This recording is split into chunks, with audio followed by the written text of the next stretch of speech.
தென்றலே மெல்ல பேசு சீரியல்ல இனிய எபிசோட்ல என்ன நடந்திருக்கு அப்படின்னு பார்த்தீங்கன்னா, இளமதி பரமன்கிட்ட, "நீ உங்க அம்மாகிட்ட இருந்து வாங்கிக்கிட்டு வந்த காசுல எனக்கு புடவை எடுத்து குடுத்தா நான் வாங்கிக்க மாட்டேன்.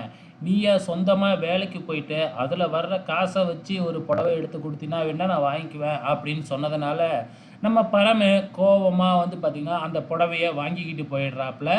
அதுக்கப்புறம் என்ன, நம்ம நர்மதா வந்து பார்த்தீங்கன்னா, தென் அ க இளமதிய தனியா கூட்டிக்கிட்டு போயிட்டு, "என்ன இளமதி, பரம அண்ணன திருத்தலாம்னு முடிவு பண்ணிட்டியா?"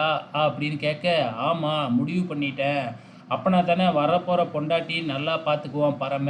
அப்படின்னு சொன்னது தான். உடனே நர்மதா இருந்துக்கிட்டு, "வரப்போற பொண்டாட்டின்னு சொன்ன அதுக்கு பண்ற மாதிரி இல்லையே, ஏதோ உனக்கே பண்ணிக்கிற மாதிரில இருக்கு." அப்படின்னு கிண்டல் பண்ணிக்கிட்டு இருக்கிறாங்க.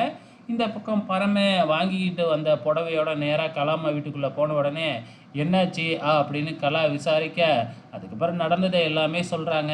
இத கேட்ட உடனே கலாம்மா இருந்துக்கிட்டு, "இதுக்கப்புறம் இளமதிய பார்க்கவே போவாத. எப்படி உன்னைய வந்து ஒரு ரவுடி அப்படி இப்படின்லாம் சொல்லலாம். அதனால இனிமேக்கு நீ இளமதிய பார்க்கவே போக்கூடாது." அப்படின்னு சொல்லி பார்க்குறாங்க. ஆனா நம்ம பரமன் தான் டோட்டலா சரண்டர் ஆயிட்டாப்ல இல்லையா? ஸோ இளமதி சொல்றதும் ஒரு விதத்தில நியாயம் தானே. அவ சொல்ற மாரி நான் ஒரு ரவுடி தானே, அப்படின்னு சொல்லிட்டு, "இதுக்கப்புறம் நான் ஒரு வேலைக்கு போலான்னு முடிவு பண்ணிட்டேம்மா." அப்படின்னு பரம சொல்றாப்ல.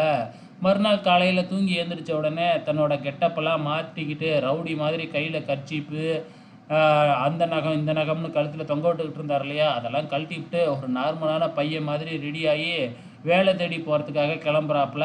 போறவரு சும்மா இல்லாம, நம்ம கலாக்கா கால்லயே விழுந்து ஆசீர்வாதம் வாங்கிக்கிட்டு வேலை தேட கிளம்பிட்டாப்புல.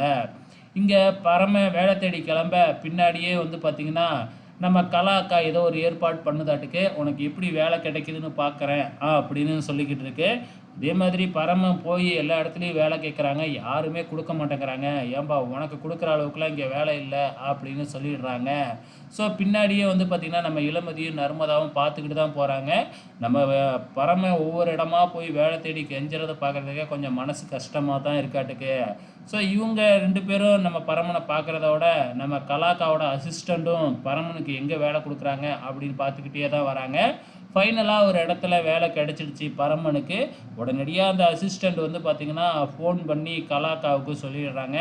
இதுக்கப்புறம் என்ன, அடுத்த வாரம் வேலை குடுத்தவரு உனக்கு இங்க வேலை இல்லன்னு சொல்லிடுவாரு. வெயிட் பண்ணி பார்க்கலாம்.